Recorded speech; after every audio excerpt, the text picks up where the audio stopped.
Hello friends, स्वागत है आपका सहारा अधिकार न्यूज़ चैनल में।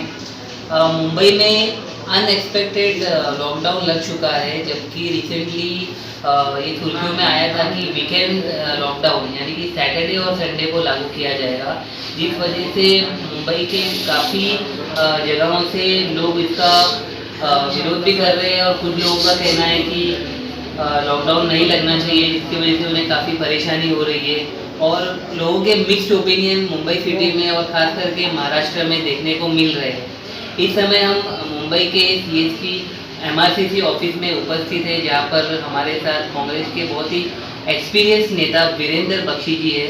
इस लॉकडाउन पर हम उनसे चर्चा करेंगे। सर, स्वागत है आपका सहारा अधिकार न्यूज़ चैनल में। जी भाई। ये जो अनएक्सपेक्टेड लॉकडाउन लगा है, तो लोगों के काफ़ी मिक्स्ड ओपिनियंस आ रहे हैं और रिसेंटली भाई एक साहब जी ने भी कहा था कि लॉकडाउन लागू नहीं होना चाहिए, रोजगार की समस्या हो जाएगी वगैरह, उन्होंने काफ़ी पॉइंट बोला था। तो इस लॉकडाउन को आप किस नज़रिए से देखते हैं? देखिए, ऐसा है कि आज हम जब घाटकोपर से निकले तो हमने वहाँ पे जो छोटे व्यापारी हैं, खुदरा व्यापारी हैं, उन लोगों की आज जिस तरीके से आके पुलिस ने आके अचानक उनकी दुकानें बंद की, तो उससे वो व्यापारियों को ये कहना था कि हम जो हमारा बिजनेस कर रहे हैं, जो हम अपनी छोटी मोटी सेल कर रहे हैं, रोजी रोटी अपनी कमा रहे हैं, लेकिन उसके अंदर हम कोविड का डिसिप्लिन का पूरा ध्यान रखते हुए कर रहे हैं। हम ज़्यादा लोगों को इकट्ठा नहीं होने दे रहे, चीज़ें हम आटा दाल चीनी और ये बाकी सब चीज़ें जो हैं ये बेचने का हम काम कर रहे हैं, तो उससे हमारी रोजी रोटी चल रही है। हमारे यहाँ 2-3 लोग काम करते हैं, उनकी रोजी रोटी चल रही है। तो ये जिस तरीके से ये लॉकडाउन लाया गया है, इसकी मैं मानता हूँ कि इस चीज़ की ज़रूरत नहीं थी। लोगों में डिसिप्लिन ज़्यादा से ज़्यादा पैदा हो, और जहाँ तक थिएटर्स का किया गया है या जहाँ तक कुछ होटल्स के बारे में किया गया है, तो उसके अंदर भी होटल से बाहर डिलीवरी मिलती रहे, ताकि कहीं किसी व्यक्ति को कोई बिना खाने के न रहे। मैं एक उदाहरण देता हूँ कि हमने कल राजाबाड़ी हॉस्पिटल में जाके वहाँ पे हमने कुछ खाने के पैकेट बंटवाए थे। वो क्यों बंटवाए थे कि जो पेशेंट्स के संग रिलेटिव आ रहे हैं, अचानक 8 बजे लॉकडाउन हो जाता है, अब जो पेशेंट को तो खाना हॉस्पिटल दे देता है, अब वो रिलेटिव जो है वो रात भर वो खाना कहाँ से लाएगा, कहाँ से खाना खाएगा। तो इसके लिए खाने की जो दुकानें हैं, वो खाने की दुकानें बंद रहें, लेकिन वो बाहर से आने वाले ग्राहक को दरवाजे से उनके खाने की चीज़ें देते रहे। तो इस प्रकार का मैं सुझाव दूंगा। मैं चाहूँगा कि राज्य सरकार के पास, हमारे कमिश्नर साहब के पास एक सोच ये जाए कि भाई लोगों की असुविधा न बढ़े, और ये जो कोविड को रोकने की जो अनुशासन है उसको भी मेंटेन किया जा सके।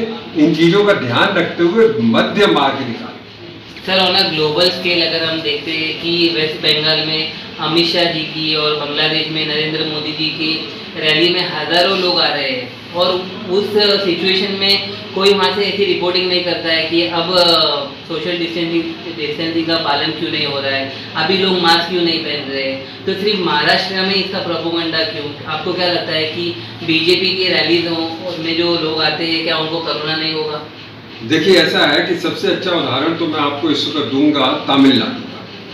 तमिलनाडु के इलेक्शन में अमित शाह साहब जा रहे हैं, नरेंद्र मोदी साहब जा रहे हैं और बड़ी बड़ी मीटिंगें ले रहे हैं वहाँ पे।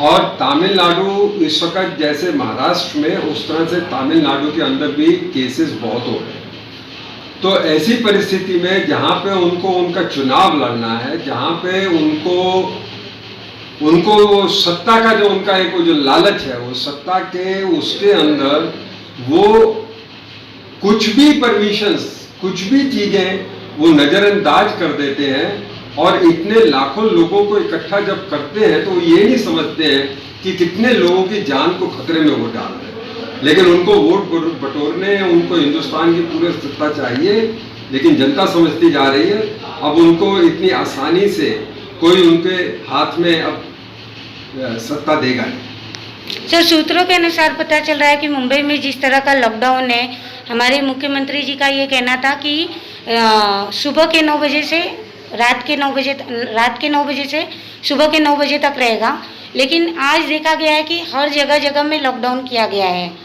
दूसरी चीज़, जो हमारी गरीब जनता है वो बेबसी की हालत से गुजर रही है। कितने लोग शहीद भी हो चुके लॉकडाउन में, लेकिन सरकार के कान में जू तक नहीं रहेंगी। उसके बावजूद अब ये जो नियम का पालन करना है, तो इसमें सरकार क्या कर रही है और जनता को क्या करना चाहिए, ये चीज़ सामने नहीं आ पा रही। इसके बारे में आप क्या कहना चाहोगे? देखिए, मैं मुख्यमंत्री जी का आपको कुछ एक 8-9 दिन पहले का उनका जब खतरा बढ़ता जा रहा था तो उन्होंने ये बात कही थी कि मैं लॉकडाउन के बिल्कुल फेवर में नहीं हूँ, क्योंकि मैं ये समझता हूँ, मैं ये जानता हूँ कि उससे लोगों के कारोबार पे, लोगों के रोजी रोटी के ऊपर बहुत उसका अफेक्ट पड़ता है। लेकिन और उन्होंने ये कहा था कि जनता ने समझ के फिर एक अनुशासन में चले जाना चाहिए, जिससे कि इन सब चीज़ों की ज़रूरत न पड़े। एक तरफ हम ये भी देख रहे हैं कि केसेस बड़ी स्पीड से बढ़ रहे हैं और यंगस्टर्स के बीच में, वाइट कॉलर के बीच में सब लोग इसमें अफेक्ट हो रहे हैं। तो ऐसी परिस्थितियों में, लेकिन आज जो ये अचानक दिन में भी जो जिस तरीके से लॉकडाउन की कंडीशन देखने को मिल रही थी, पुलिस के जो कार्रवाई थी, वो मैं मानता हूं कि थोड़ा ओवर रिएक्शन है।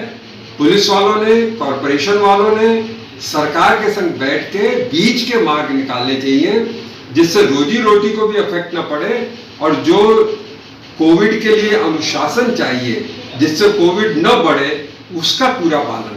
ये मेरा एक सुझाव। सर, मेरा आखिरी सवाल है कि मुंबई में राष्ट्रवादी, शिवसेना और कांग्रेस, ये तीनों पार्टियों का गठबंधन हुआ है, तो इन्होंने समाज के लिए या जनता के लिए कुछ ऐसा नियम लागू किया है कि उनको अनाज मिल सके, उनको जो दवाई इलाज के लिए जो खर्चा है वो मिल सके, ताकि वो अपना परिवार चला सके। और ये लॉकडाउन कितने दिन रहेगा? क्योंकि फर्स्ट टाइम जब ये लॉकडाउन हुआ था 21 तारीख और 21 दिन तक चलेगा ऐसा कहा गया था, लेकिन टोटल 1.25 साल चला।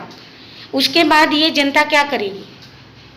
देखिए, बात ऐसी है कि पहली बार जो लॉकडाउन था उसके लिए हमारे पास कोई रेमेडी नहीं थी। अभी हमारे पास रेमेडी है।